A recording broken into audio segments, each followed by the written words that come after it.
Hello everyone, this is Bushra Khan. Welcome to RNN podcast. नाज़रीन, बात करेंगे बाहर जाने के तरीके। लीगल तरीके क्या है बाहर जाने के? अगर आपने अपनी पूरी फैमिली के साथ बाहर शिफ्ट होना है, एज एन इमिग्रेशन अगर आपको चाहिए किसी भी मुल्क की, तो उसका प्रोसेस, इसका क्राइटेरिया क्या है। लेकिन इसके बरक्स अगर हम बात करते हैं इलीगल वेज जो कि लोग अपनाते हैं, जो कि बिल्कुल दुरुस्त नहीं है और जो कावानीन के खिलाफ है, वो क्या आजकल भी चल रहे हैं? क्या अभी भी ज़माना ऐसा है कि लोग इल्लीगल तरीकों से बाहर जाना चाहते हैं? लेकिन जो लीगल वेज़ है वो क्या है, वो आज हम जानेंगे। मेरे साथ मौजूद है mister Ehsan Zaheer, immigration adviser. अस्सलाम वालेकुम, वालेकुम सलाम। क्या हाल है आपके? मैं ठीक, थैंक यू। एहसन, ये बताइए, इमिग्रेशन एडवाइज़र हैं आप। अगर इस साल के स्टैट्स की बात करते हैं, दुनिया में तो बहुत से लोग हैं, पाकिस्तानी कम्युनिटी की बात करते हैं तो बहुत से लोग, बहुत सी फैमिलीज़ ऐसी हैं, इंडिविजुअल कैपेसिटी पे लोग बाहर जाना चाहते हैं, हमेशा-हमेशा के लिए इमिग्रेशन करवाना चाहते हैं। इस साल के स्टैट्स जनवरी से सितंबर तक अगर आप देखते हैं तो आपने कितने क्लाइंट्स को डील किया है जो कि अब तक इमिग्रेशन हासिल कर चुके हैं? जी, थैंक यू बुशरा।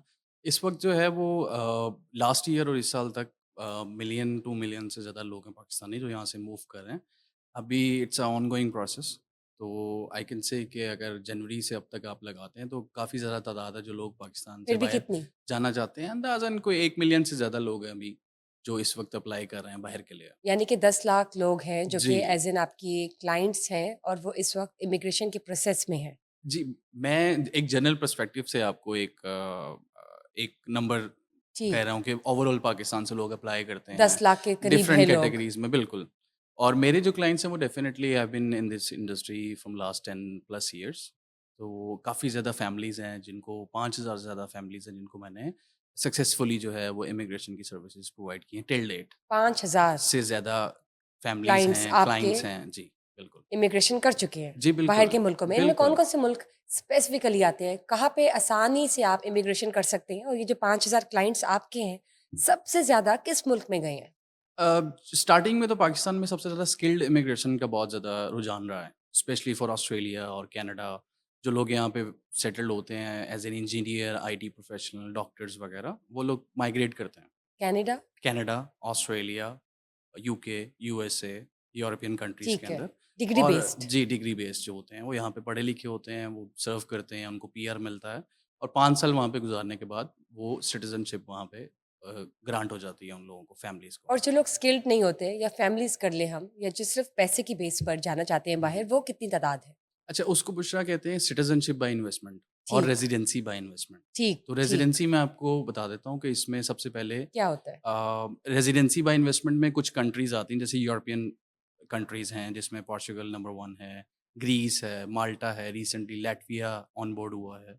इसमें आपको प्रॉपर्टी या वहाँ पे कोई भी ऐसी इन्वेस्टमेंट है जो आप करते हैं, कितने पैसे लगाने पड़ते हैं आपको? मिनिमम स्टार्टिंग जो है वो 250,000 यूरोज़ है। पाकिस्तानी रुपीज़ में बताइए। पाकिस्तानी मिनिमम 2 से 3 करोड़ स्टार्टिंग है। स्टार्टिंग है हाँ जो जी। कि आपने वहाँ पे इन्वेस्ट करने हैं। इन्वेस्ट किस तरह हो सकता है इन मुल्कों में? पोर्चुगल की आपने बात की, ग्रीस की आपने बात की, हुँ। लातविया की बात की, माल्टा की बात की। क्या वहाँ पे कोई ज़मीन खरीदनी पड़ती है? कोई घर या कोई रेज़िडेंशियल प्रॉपर्टी लेनी पड़ती है? क्या क्या करना पड़ता है? इसमें डिफरेंट उनके प्रोग्राम्स हैं जो गवर्नमेंट अप्रूव्ड होते हैं, जिसके अंदर आप रियल एस्टेट भी होता है एक फैक्टर। एक फैक्टर उनके कल्चरल हेरिटेज को प्रमोट करने के लिए होता है। एक हाइली स्किल्ड माइग्रेशन होती है जो कि आप उसमें पार्टिसिपेट करते हैं और आपको गोल्डन वीज़ा या रेज़िडेंसी मिल जाती है। नंबर 1 पे जो रेज़िडेंसी बाय इन्वेस्टमेंट है थ्रू रियल एस्टेट।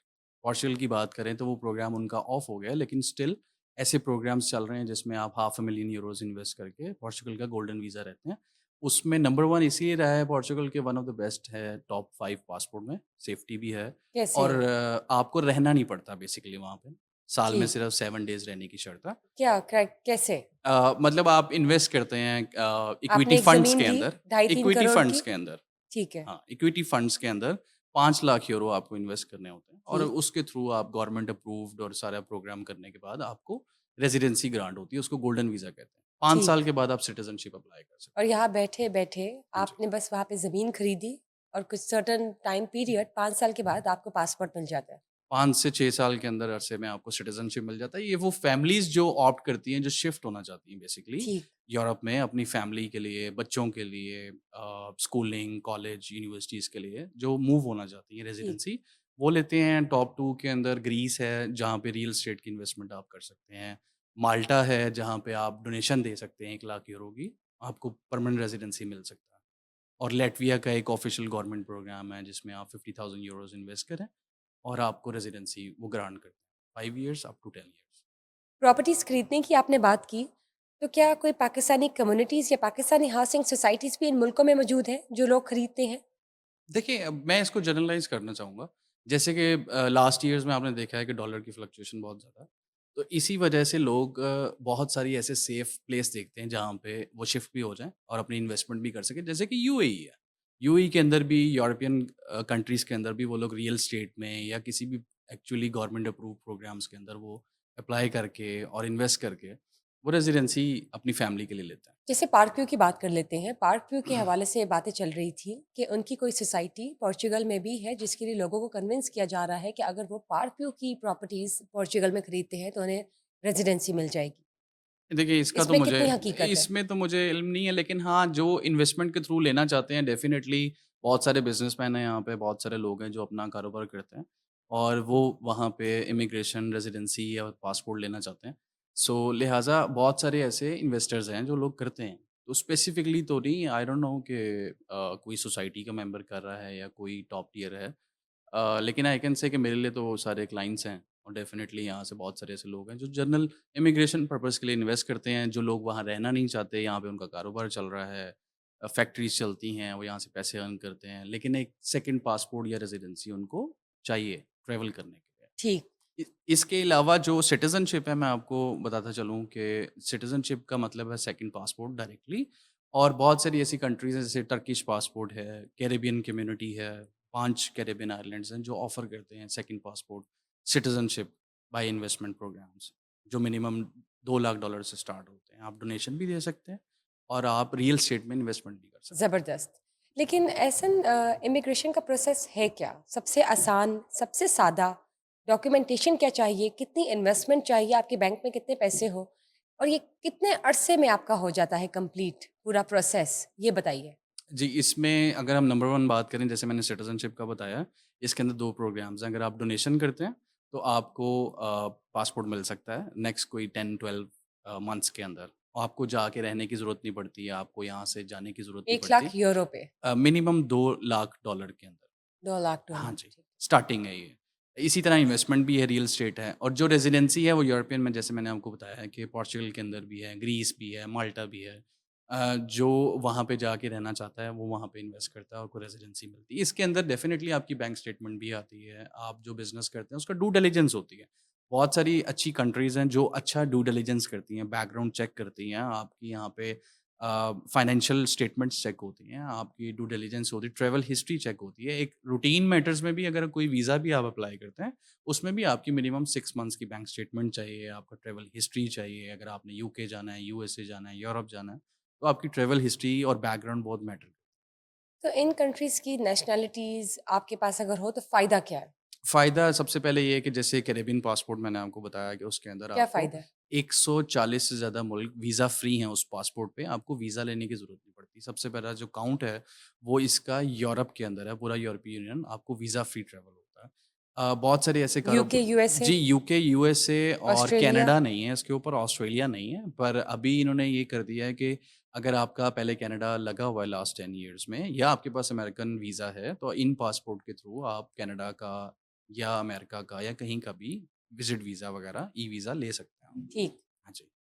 ग्रीस का बताइए, माल्टा का बताइए, पोर्चुगल का जो पासपोर्ट है, अगर आपके पास हो, तो क्या हुँ। फ़ायदा है? यूरोपियन का सबसे स्ट्रॉन्गेस्ट पासपोर्ट है, नंबर 3, नंबर 4 पे आता है। यूरोप के अंदर 3rd प्लेस पे सेफेस्ट कंट्री है और पोर्चुगल का अगर आपके पास पासपोर्ट आता है तो 170, 180 प्लस कंट्रीज़ इसके ऊपर वीज़ा फ्री ट्रैवल हैं। इसमें यूके, यूएसए, जी, कनाडा आते हैं। बिल्कुल, इसके अंदर शामिल होता है यूएसए, यूके, कनाडा, ये कंट्रीज़ इसके अंदर शामिल होते हैं। कौन से ग्रीस हैं जो नहीं हैं? जी, इसके अंदर बहुत सारे ऐसे कंट्रीज़ हैं, ये जो ट्रीटी होती है, इसको वीज़ा फ्री ट्रीटी साइन कहते हैं।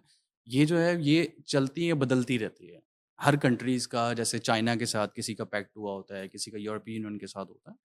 तो ये साइन होता है या ये ख़त्म हो जाता है, ये ऑनगोइंग प्रोसेस है बेसिकली। ठीक। जब आप क्लाइंट्स को डील करते हैं, इमिग्रेशन प्रोसेस के लिए, तो आप क्या देखते हैं क्लाइंट्स किन मुश्किलात का सामना कर रहे हैं या किन चैलेंजेस का कि उनको किसी नए मुल्क की नेशनैलिटी चाहिए या वो शिफ्ट होना चाहते हैं? ऐसी क्या वजूहात हैं? देखिए, गाइडेंस जो है ना यहाँ पे करियर काउंसलिंग जब मैंने स्टार्ट की थी, तो मैं बहुत पैशनेट था इसके बारे में क्योंकि मैं खुद भी बाहर जाना चाहता था और स्टडी के लिए भी और आगे माइग्रेशन के लिए भी, फैमिली सेटलमेंट के लिए। तो मैंने ये जो लूप होल है वो ये है बेसिकली कि लोग गाइड नहीं करते, लोग बिज़नेस बाय बिज़नेस करते हैं बेसिकली इसको। सो आइदर किसी बच्चे ने स्टडी के लिए जाना है बाहर, स्किल्ड इमिग्रेशन ने सेटल होने जाना है, स्किल्ड माइग्रेशन के ऊपर किसी ने ऑस्ट्रेलिया, कनाडा, उसको चाहिए कि कंप्लीट रिसर्च करे पहले अपनी और उसके बाद जो यहाँ पे कंपनीज़ हैं उनका पोर्टफोलियो चेक करें, उनका रिकॉर्ड चेक करें, पढ़े-लिखे कंसल्टेंट के साथ बात करें, उनसे डिस्कस करें प्रोग्राम। जो भी आपकी हमारे पास जो क्लाइंट आता है, मैं आपको एग्ज़ाम्पल दे देता हूँ। हम उनसे उनकी रीज़न पूछते हैं, वो क्यों जाना चाहते हैं, किस राइट, कंट्री में जाना चाहते हैं। अगर इन्वेस्टर है तो वो उसको क्या रिक्वायर्ड है बेसिकली, वो बैठ के उसके साथ वन ऑन वन सेशन होता है। उसको सिटीज़नशिप रिक्वायर्ड है, वो नहीं जा सकता, उसका कारोबार चल रहा है। इसी तरीके से स्किल्ड इमिग्रेशन वाले जिनको 3 से 5 साल रहना है, वो रह सकते हैं, वो जाना चाहते हैं, उनका लिमिटेड बजट है। तो राइट वे में काउंसलिंग होनी चाहिए, जो एजेंट वाला काम नहीं होना चाहिए, उसको डिस्करेज करना चाहिए। डन बेस का काम हो गया, वर्क परमिट का काम हो गया, इस तरीके से जो मिसयूज़ करते हैं, लोगों को चाहिए कि वो ऐसी अपॉर्च्युनिटीज़ ना क्रिएट करवाएँ, जिससे कि एजेंट्स को भी बेनिफिट हो और एजेंट्स भी उसका फ़ायदा उठाएँ। उनसे पैसे लेना और उनको डिलीवर नहीं करना टाइम से, क्योंकि लोगों की बहुत हार्ड अर्न मनी होती है और वो इसके अंदर इन्वेस्ट करते हैं बाहर जाने के लिए, फैमिली सेटलमेंट के लिए। तो मैं यही कहूँगा कि आप करियर काउंसलिंग को प्रॉपर चूज़ करें, उनसे पूछें कहाँ जाना चाहिए, बेहतर क्या है, आप खुद डिसाइड करें। तो ये बताइए एहसन आपने बताया कि इन्वेस्टमेंट बहुत ज़रूरी है इन मुल्कों में जो आपको नेशनैलिटी आराम से दे देते हैं। आपको वहाँ पे पूरे-पूरे सालों से ज़्यादा साल रहने की जी। ज़रूरत भी नहीं है। लेकिन पॉइंट यहाँ पे ये है कि ये जो लोग जिनके पास इतने पैसे हैं, जो इन्वेस्टमेंट आराम से कर सकते हैं, जो कि इनके लिए एक पीस ऑफ केक है, वो जो यहाँ का पैसा बाहर लेके जाते हैं और बाहर के मुल्कों को फ़ायदा देते हैं, बाहर की इकोनॉमी को बूस्ट करते हैं, वो पाकिस्तान में क्यों नहीं इन्वेस्ट करते? पाकिस्तान की इकोनॉमी बूस्ट हो। हाँ, ये आपका अच्छा सवाल है। देखिए, जो कारोबारी बंदा है, जो यहाँ पे सदियों से रह रहा है, जिनका बिज़नेस चल रहा है, वो ऑलरेडी पाकिस्तान को ही फ़ायदा दे रहा है। जब वो बात करता है अपने बिज़नेस बढ़ाने का, मैं आपको वन ऑफ द एग्ज़ाम्पल दे देता हूँ, जो मेरे बहुत सारे क्लाइंट्स के साथ भी हुआ है। जैसे टेक्सटाइल के लोग हैं, जैसे बहुत सारे लोग हैं, जिनका कारोबार एसोसिएटेड है यूरोपीय यूनियन के किसी भी कंट्रीज़ के साथ। उन्होंने सेमिनार पे जाना है या उन्होंने कॉन्फ्रेंस अटेंड करनी है और वहाँ से उनको कोई प्रोजेक्ट मिल सकता है, एक्सपोर्ट का मिल सकता है और वो जा नहीं सकते, विज़िट वीज़ा रिजेक्ट होता। तो वो एक पोर्शन जो है वो इसके लिए इन्वेस्ट करते हैं कि हमें एक पासपोर्ट मिले, जहाँ पे हम आसानी से जा सकें, साल का बिज़नेस होना अल्टीमेटली तो वो बिज़नेस पाकिस्तान में आना है या यहाँ से जाना है। तो उनकी जो फैक्ट्रीज़ हैं या कोई भी काम उनका बिज़नेस चल रहा है, वो रनिंग तो यहीं पे ही है। तो उन्होंने यहाँ से छोड़ना नहीं। तो इसलिए उनकी हार्ड अर्न जो मनी होगी उसको वो बड़े तरीके से इन्वेस्ट करेंगे कि हमें एक आने-जाने का सिलसिला जब भी आपने ग्रो करना है बिज़नेस के लिए या फैमिली के लिए, सिक्योरिटी के लिए, टैक्सेशन के लिए बेसिकली वहाँ पे आप इन्वेस्ट करते हो जहाँ पे आपको सहूलत हो, टैक्स कम हो। जैसे अमेरिका का लॉ है, वहाँ पे वर्ल्ड वाइड टैक्स आपको देना पड़ता है। अगर कोई 10 मिलियन या 100 मिलियन कमा रहा है, तो ह आधी जो है वो उसकी टैक्सेशन में चली जाती है। तो इसलिए बहुत सारे चाइनीज़ भी हैं इस टाइम, अमेरिकन्स भी हैं, बहुत सारे डिफरेंट नेशनैलिटीज़ हैं जो डिफरेंट कंट्रीज़ के अंदर मूव हो रही हैं। तो माइग्रेशन तो एक ऑनगोइंग प्रोसेस ऐसे जैसे भी आपने अपनी ख्वाहिश का है। इज़हार जी, किया कि आप बाहर के मुल्क जाना चाहते हैं, पढ़ाई करना चाहते हैं या अपनी फैमिली को शिफ्ट करवाना चाहते हैं बाहर के मुल्क। तो जब आप किसी ऐसे क्लाइंट को डील करते हैं, आपने 5000 प्लस क्लाइंट्स को डील किया है, तो क्या अभी भी आपके दिल में वो ख्वाहिश है? क्योंकि जब आप उनकी साइकी देखते होंगे, जो बाहर जा रहे हैं या इमिग्रेशन के प्रोसेस को अ, प्रोसेस करवा रहे हैं आपकी जी। कंपनी से, तो उनके जो चैलेंजेज़ हैं, जो उनके दिल में अनकही ख्वाहिशात हैं, जो पाकिस्तान में पूरी नहीं हो रही, वो बाहर जाके पूरी करना चाहते हैं। क्या आपको लगता है कि इज़ दिस लाइफ? देखिए this And is you life. still want to pursue that? Of course देखिए, मैंने तो अब बीइंग ए आप जब कोई भी प्रोडक्ट या कोई भी सर्विस आप कर रहे होते हैं, आप उसका एक्सपीरियंस भी करते हैं डेफ़िनेटली। और अगर मैं बात करूँ कि मेरे दिल में अगर ख्वाहिश थी, अगर वो पूरी हुई, नहीं हुई या उसको मैं किस नज़र से देखता हूँ प्रॉपर काउंसलिंग से, बजटिंग से, तो मेरा ये है मानना है कि अगर आप नहीं कर सके, तो आप एट लीस्ट गाइड करें अच्छे तरीके से, काउंसलिंग करें। मेरा ये करियर को चुनना मेरा अपना डिसीज़न था। मेरा हमेशा से ही रहा है कि मैं करियर काउंसलिंग के अंदर रहूँ और गाइड करूँ प्रॉपर तरीके से कि राइट वे आप अपनाएँ। चाहे वो स्टूडेंट पढ़ने जाता है या स्किल्ड इमिग्रेशन के लिए जाते हैं या इन्वेस्टर ने कहीं अपनी इन्वेस्टमेंट करनी है या उसके थ्रू आपने कोई पासपोर्ट लेना है। तो ख्वाहिश तो दिल में रहती है हर किसी की, लेकिन आप एक टाइम होता है आप जिसके ऊपर आप चलते हैं, माइग्रेट करते हैं, तो आई गेस कि बेहतर है कि मैं यहाँ पे हूँ, और डेफ़िनेटली एक किस्म की समझ लें कि खिदमत टाइप चीज़ है कि आप अच्छा लोगों को गाइड करते हैं राइट। डेफ़िनेटली। किसी कोई जाता है और वो सेटल्ड होता है, तो वो बहुत अच्छी वेल विशेज़ आपको भेजता है, वो अपनी प्रोग्रेस भेजता है आपको, तो ये एक अचीवमेंट है। अगेन मैंने इसलिए कहा कि करियर काउंसलिंग में जो है आपको वो सही तरीके से लोगों को गाइड करना चाहिए। बिज़नेस पॉइंट ऑफ व्यू से नहीं करना चाहिए, इसके अंदर प्रॉपर गाइडेंस होनी चाहिए। बिल्कुल ठीक बात की आपने। तो जब अगर आपको मौका मिलता है बाहर जाने का, तो आप पाकिस्तान ही चूज़ करेंगे या कोई बाहर के किस कंट्री को आप चूज़ करेंगे? देखिए, अभी अगर मैं इस वक़्त चूज़ करूँ कि कहीं पे आपको जाना चाहिए, जो नंबर बेहतर 1 आपको लगता है? जी, बेहतरी तो ऑब्वियसली हमारे कंट्री के अंदर ही है। यहाँ से यकीनन। रहते ही निकलते जी, हैं, लेकिन जब भी राइट। बाहर जाते हैं, जिनसे भी बात होती है, वो सब यही कहते हैं कि सुकून तो हमें डेफ़िनेटली अल्टीमेटली पाकिस्तान, पाकिस्तान में इज़ होता है। तो हम being a Pakistan. Pakistani I am proud कि हाँ, ट्रू। हम डील कर रहे हैं इसको। लेकिन वैसे अगर मैं 3 कंट्रीज़ आपको बताना जी, चाहूँ, प्लीज़, जो आपकी टॉप लिस्ट में जी, आते हैं। बिल्कुल, जिसमें आप जा सकते हैं, नंबर 1 इस टाइम पोर्चुगल है। वहाँ पे क्योंकि आसानी से पासपोर्ट 5 साल बाद मिल जाता है। नंबर 2 पे माल्टा है, आपको पीआर मिल जाती है कम पैसों में। ज़बरदस्त।